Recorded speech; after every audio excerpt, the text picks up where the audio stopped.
everybody, and welcome back to the HO scale, Bessemer and Lake Erie. A few random things to cover this week. On F units, I did some numbering of the units that just had blank number boards, so I did the 713, and idling away here, I did the 700. I did the 700 just because I thought it would be neat to have the class engine. But the 713 I picked because there was this cool picture of it passing a water tank and water column in the book here. So I like to kind of number engines I have pictures of. But the 700,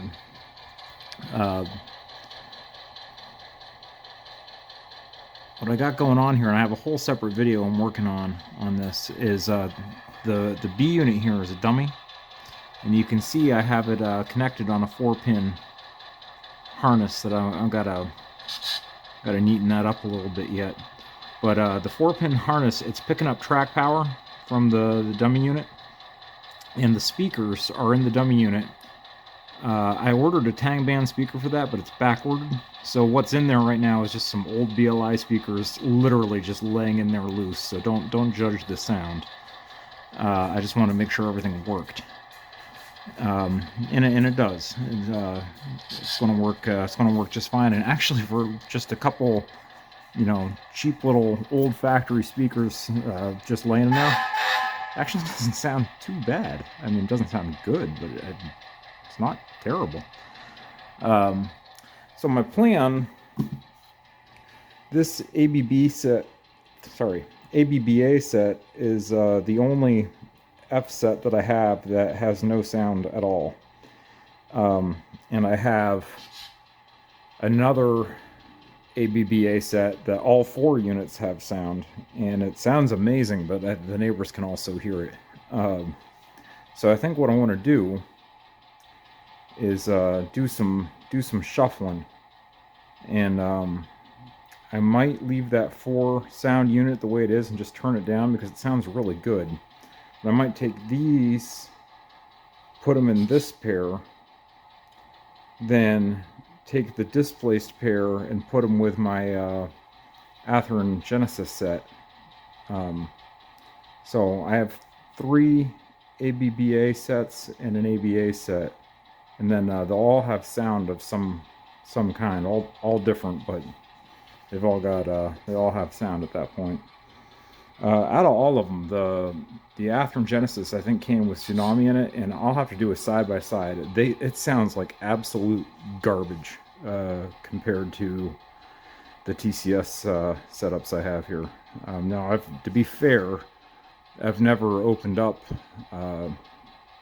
those Athearn units and played with them and see what can be done on the decoder, but you hit the horn on those, and all I can think is it sounds like a weed whacker. It's not the right prime mover sound. It sounds turbocharged. These were not turbocharged. Anyway, I'm going on and on. But pretty happy with how this is coming together. I think it's going to be September before I get that Tang band speaker to put in there. But they're numbered and ready to go, and I'll be right back with some other stuff I've been working on. Alright, I figured since I mentioned it, I better actually show the comparison. So this is a Athearn Genesis set that I put TCS non-sound in the A units, and there is a single TCS high bass speaker in the B unit with wow sound. So you can hear the idle. And let's go ahead and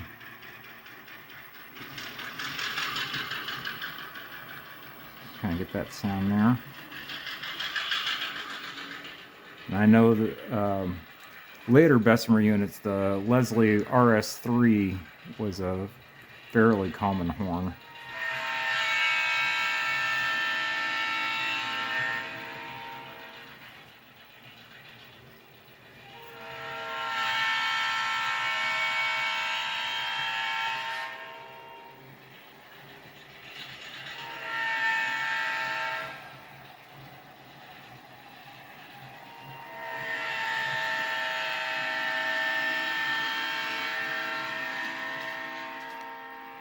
Okay, so that was TCS with a single high bass speaker.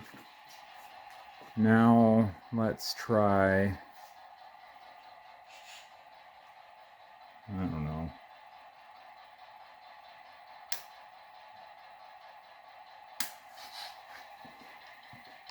See if I can get one of these, 704 or 705. So this is TCS in the A and B unit with iPhone 7 speakers.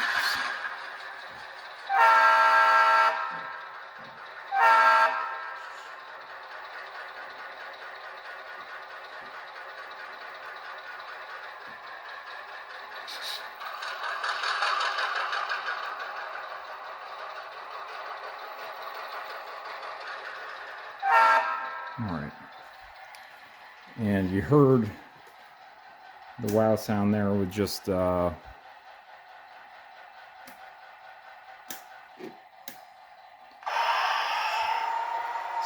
this is the afternoon now with the factory sound.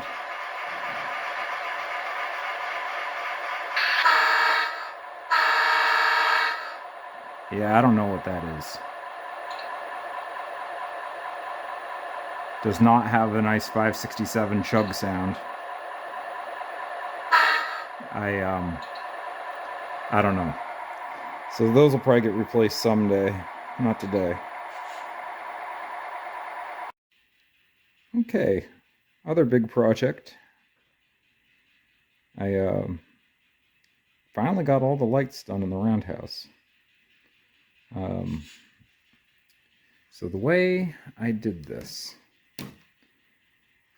so you can see in each truss I drilled a set of holes and I pulled just copper wire around. So I kind of did that as a bus, and this was just like a hobby wire I bought from Amazon. It was pretty cheap. I just strung that through there.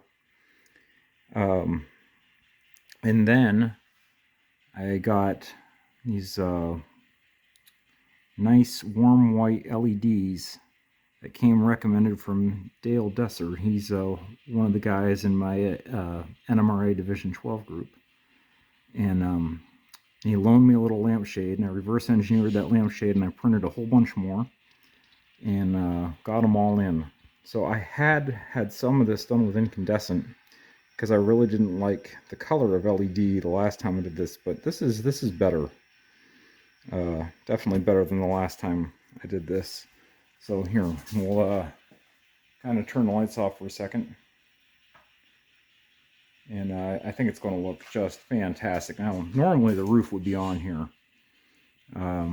but it's easily removable.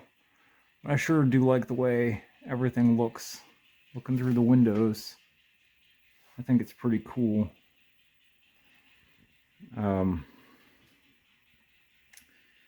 Definitely came together better than I ever expected it to. So really, really pretty pleased with this. Now, normally my my diesels wouldn't be parked in here. I have the whole transfer table I'm working on, and there'll be a diesel shop in there eventually that I'm probably going to scratch build. But yeah, the Roundhouse is just about done, or is done for now. Eventually I'll do, some interior, get some guys working in here. But definitely not all my locomotives, but this is, I don't know, a good chunk of them anyway. A couple of the 210-4s parked in here, 642s in here, 632 and 606 are parked over here. Some of the F units, some of the SD7s, motor car number 1s tucked away in there, along with a couple switchers. And there's some other engines I wanted to point out. I know you can't really see them that great, but the 518, where's my finger? 518 right here. That's one of the D2As I kit bashed between a AHM 210-2 and a Vandy tender. So I have the 518 has sound, and over here the 514 is weathered, but does not have sound. Like those engines, they look nice, they run really nice. And then other 210-2s, I got the 521 and 522 sitting in there, and those are the proto models. Those also run just fabulous. Other work I've been doing is the 903 tucked away in there. I had it put away for a while. Partially, I just didn't want it to get damaged or dusty while so much heavy construction was going on. But it was also kept shorting out its front truck. And I have a good amount of brass steam locomotives, but let me just say this one time for the record and take the repercussion. I really hate brass engines. They're hard to work on, they're hard to get parts for, and everything about them just wants to short circuit constantly. So they're just big pains in the butts in my mind. If anybody made a plastic model that was close, I'd happily buy it. And all of that being said, this model sitting on the turntable now is Division Point, and it is beautiful and it runs pretty good. But the wheels will make contact with the inside of the cylinders on curves and turnouts, and it will short out momentarily. So I've been fiddling around with that, and I think I have a plan. I've been working on making an alternative front truck on it out of Bachmann parts. Boy, I can hear some brass aficionados just screaming at me right now. But I think I can put the insulated wheels on both sides, and maybe that'll fix it for good. And you can't tell it apart from the stock truck when it's sitting on the track. So anyway, that's been going on with the 903, and of course that's for a passenger train. And I've got the 802 and 803 and SD7s, so I can run steam or diesel on my passenger trains. I just stopped a little short.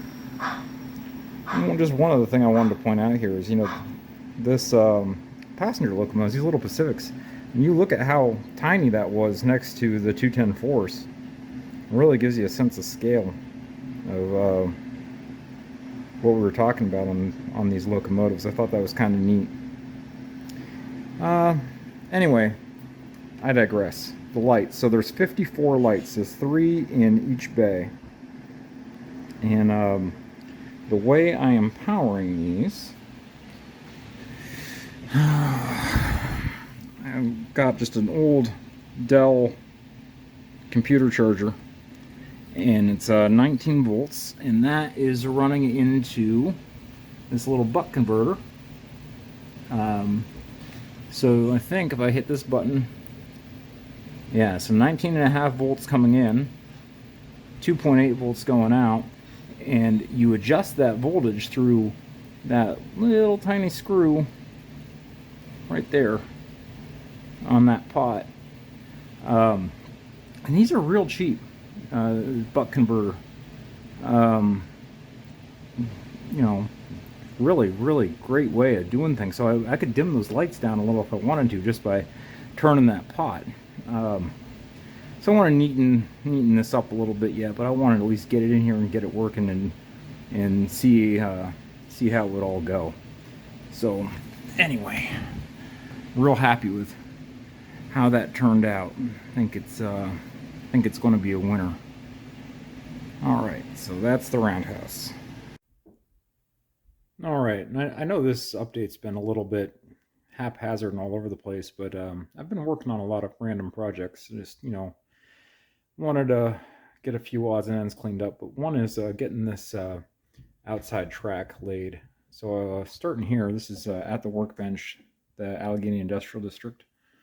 I now have this track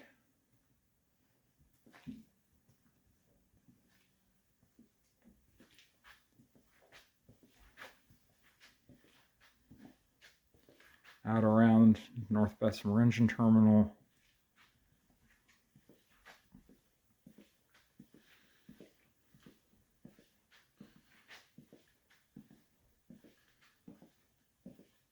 Down the yard,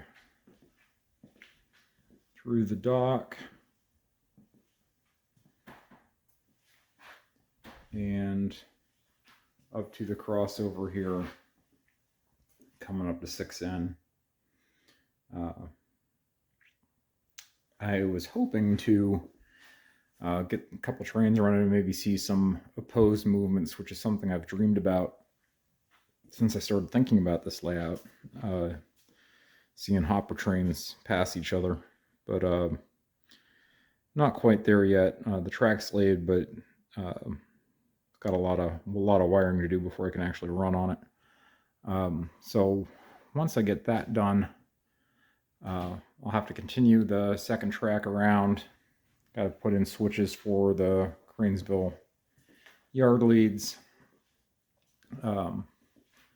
back through CE and up to here in Conneautville.